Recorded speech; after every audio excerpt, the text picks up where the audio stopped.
아니, 윤영석 의원님 온라인으로 오신다는데. 응? 윤영석 의원님이 온라인으로 오신다는데. 올라오고 있다고? 온라인으로. 화면 영상으로. 그 정치기 의자 온라인 띄웠냐? 좀 이따가 비공개 때. 예. 의결할 때. 예. 예. 회의 시작하겠습니다.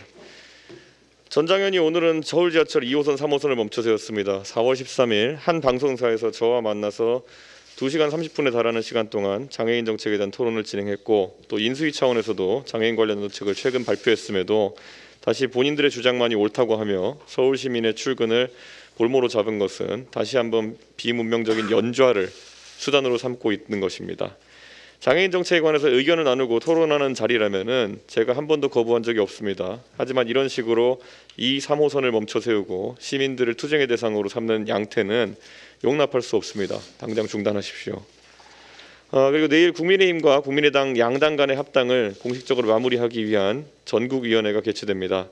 그런데 양당의 합의안이 잉크가 마르기도 전에 권은희 의원이 국민의당 원내대표직을 이용하여 검수완박 관련 4당 원내대표 회동에 참석했다고 합니다.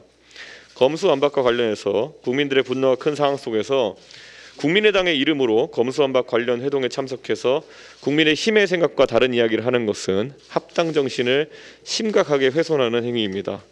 현재 국민의당의 상황 내에서 권은희 의원은 검수완박에 대한 의견을 대표할 위치에 있지 않습니다. 개인의 소신을 피력하기 위한 방법이라면 지금 당장 탈당하고 합당에 참여하지 않기를 바랍니다. 또한 노정희 선관위원장이 선거 40여일이 지난 상황에서 이제야 사퇴 의사를 밝혔습니다. 선거 사무만을 공정하게 다루라는 취지로 운영되는 선관위가 사전투표의 수요를 파악하는 데 실패하고 절차적 문제, 위험 요소를 살피는 데 실패하여 대선 과정 중에 상당한 혼란을 초래하였습니다.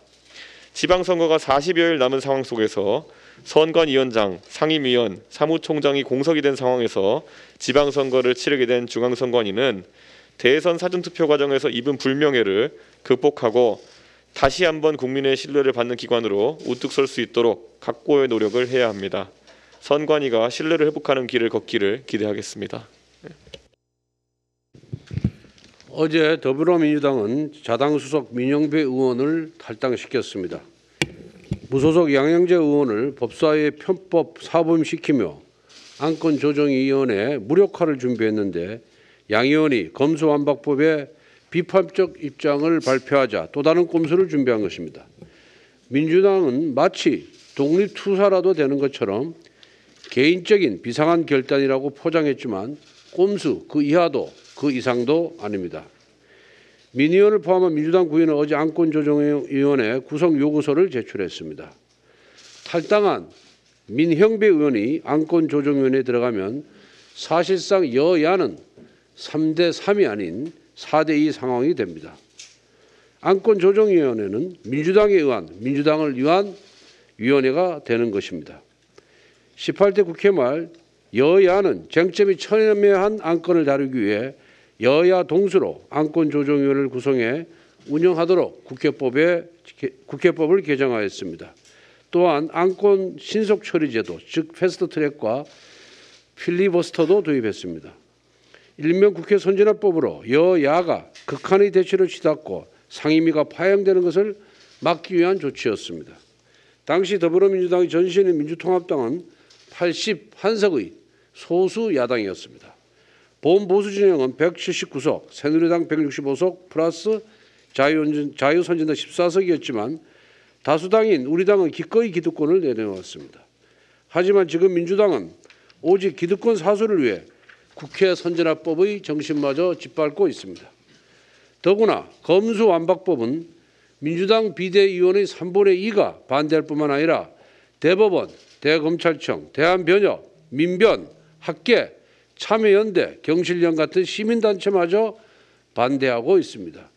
부패범죄, 권력형 범죄 수사를 원천봉쇄하는 죄인 대박법이 될 것이 분명하기 때문입니다. 검찰개혁은 충분한 사회적 논의와 합의를 거쳐 추진되어야 합니다. 민주당은 명분 없는 검수완박법 강행 처리를 위한 흉계를 버려야 합니다. 그 후과를 어떻게 감당하려는 것입니까? 국민께서 지켜보고 계십니다. 민주당은 국민을 두려워해야 합니다. 덧붙여서 박병석 국회의장은 상임위 정서에 맞춰 꼼수 탈당한 민영배 의원에 대한 강제 사보임 조치에 지체 없이 나서 주실 것을 다시 한번 거듭 요청드립니다. 문재명 비리덮기용 검수완박 강행 처리를 위한 더불어민주당의 입법농단 시도가 점입가경입니다. 무소속이라고 투입한 양양자 의원이 말을 듣지 않자 대구고검장 출신 소병철 의원 대신 투입된 민영배 의원을 위장 탈당시켰습니다. 민영배 꼼수 탈당은 민주주의에 대한 테러이자 의회주의에 대한 쿠데타입니다. 민영배 꼼수 탈당은 정당 정치에 대한 반역입니다. 김명수 대법원마저도 이런 입법은 처음, 위헌 소지가 많다고 지적하는데 법사위원장을 지냈다는 윤호중 더불어민주당 비상대책위원장은 헌법 공부 다시 하라고 윽박지릅니다. 더불어민주당이 내세우는 헌법은 대체 어느 나라, 어느 시대의 헌법입니까? 전 세계 정상국가에서 자신들의 범죄 혐의에 대한 수사를 맡겠다고 국가수사기관을 통째로 폐지하는 법을 만든 사례는 없습니다.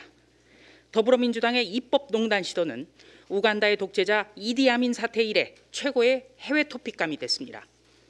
더불어민주당은 당명에서 민주를 빼고 더불어 개그당으로 간판을 바꿔 달아야 합니다. 변종 독재 일당이 주도하는 입법농단의 폐해는 고스란히 국민에게 돌아갑니다.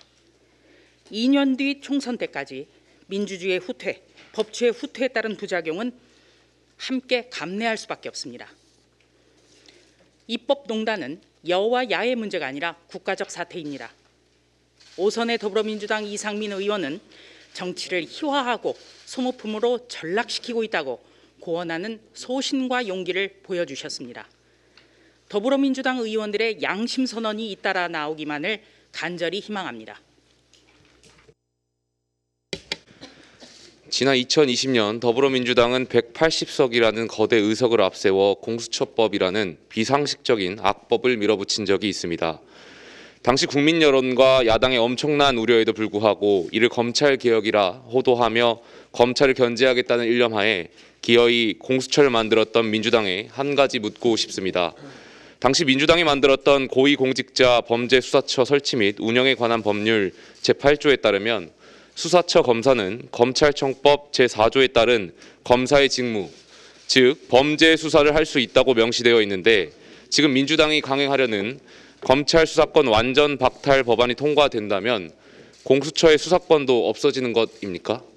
검수완박이 아니라 공수완박이었던 것입니까? 이럴 거면 공수처 왜 만들었습니까? 도대체 민주당이 말하는 개혁은 누구를 위한 개혁이고 무엇을 위한 개혁입니까? 국민의 삶에 지대한 영향을 미칠 검수완박 문제는 오랜 시간 걸쳐 검토하는 게 상식이고 필수입니다. 지금처럼 조변석계식으로 밀어붙이니 그 진정성을 도저히 이해할 수가 없습니다. 비상식적이고 반민주적인 짓을 벌인 모든 정치 집단은 결국 몰락의 길을 걸었다는 것을 더불어민주당은 명심하시기 바랍니다. 아울러서 정호영 보건복지부 장관 후보자와 관련해 한 말씀 더 드리겠습니다. 정 후보자를 향해 제기된 이해충돌 의혹을 보면서 저는 문재인 대통령의 아들 문준용 씨가 문 대통령의 임기 동안 여러 차례 정부 지원금을 수령해 고조됐던 국민들의 분노가 떠올랐습니다. 정 후보자를 둘러싼 논란과 문준용 씨 논란의 본질은 같습니다. 이들이 설령 법을 어기진 않았더라도 국민의 일반적인 정서와 눈높이에 전혀 부합하지 않는 일이 벌어졌다는 것이 문제의 핵심이란 것입니다. 문준용 씨가 법을 어겨가며 불법 지원금을 수령한 게 아닐지라도 코로나 사태에 직격탄을 맞고 수입이 부족해 힘들게 작품 활동을 해나가던 예술인들은 상대적 박탈감을 느꼈을 것입니다. 게다가 문 대통령의 임기 중 한 번도 아니고 여러 번이나 문준용 씨에게 포상이 집중된 것에 국민들은 의구심을 제기할 수밖에 없었습니다. 물론 문준용 씨는 공정하게 경쟁했다고 항변했지만 국민 대다수는 지원금 심사 과정에서 문 씨가 대통령의 아들이란 점이 영향을 미쳤을 거라 생각하고 그래서 비판했습니다. 행정수반인 아버지를 두고 문준용 씨가 정부 지원금을 신청한 것이 과연 상식적이고 공정한가에 대해서 많은 국민들은 그렇지 않다고 판단했습니다. 지금 정 후보자와 관련된 논란도 이와 비슷한 맥락입니다. 아버지가 병원장으로 있는 대학 병원이 소속된 학교 의대에 자녀 둘이 편입을 했고 그 과정에 전에 없던 규정이 신설된다거나 심사위원장이 정 후보자의 직장 동료였다는 사실 등은 아무리 이해하려 해도 쉽게 납득이 가지 않습니다. 고위공직에 오르려는 장관 후보자에게 이런 의혹들이 제기된 사실이 과연 공정과 상식에 부합하는 것인지 국민들은 우리에게 묻고 있습니다. 당 최고위원으로서 당정에 쓴소리를 하는 것이 마음이 저는 편치 않습니다. 하지만 당과 국민을 위해서 충정을 담아 말씀드립니다. 우리는 더불어민주당과 달라야 합니다. 지난 대선 기간 저는 많은 국민들께 윤석열 당선인을 뽑아달라고 간절히 호소했습니다. 윤석열 정부는 문재인 정권처럼 위선적이지 않을 것이다. 국민의힘은 내로남불하지 않을 것이다. 설사 부족한 점이 있더라도 솔직하게 국민 곁에서 채워나가겠다라고 국민께 거듭 약속드렸습니다. 지금 저는 특정인에 대한 비판이나 발목 잡기를 하고 있는 것이 아닙니다. 윤석열 정부의 성공적인 출발을 누구보다 기원하기에 진심을 담아서 정 후보자가 거취에 대해 결단을 스스로 내려주길 간청하고 있는 것입니다. 많은 당원들 그리고 국민들도 저와 같은 마음이실 거라 믿습니다. 이상입니다.